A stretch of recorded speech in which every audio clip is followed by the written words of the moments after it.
received a call at 9:38 this morning for a brush fire up at the radio relay towers this morning.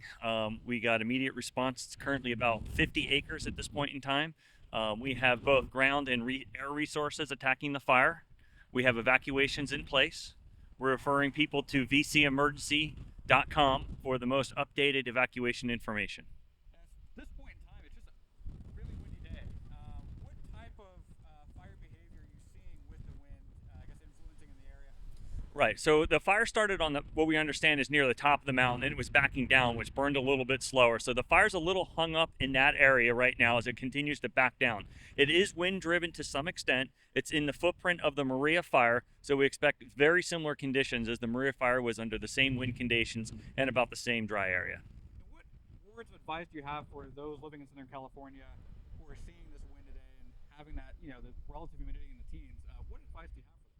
So we utilize the Ready, Set, Go program. So we want people to go to our website, vcemergency.org, go to vcfd.org and visit our page and look for our Ready, Set, Go program. There it walks you through all the steps to be ready, to be set, and to go when there's actually an evacuation order. And my last question for you is, what should people not do on a day like today?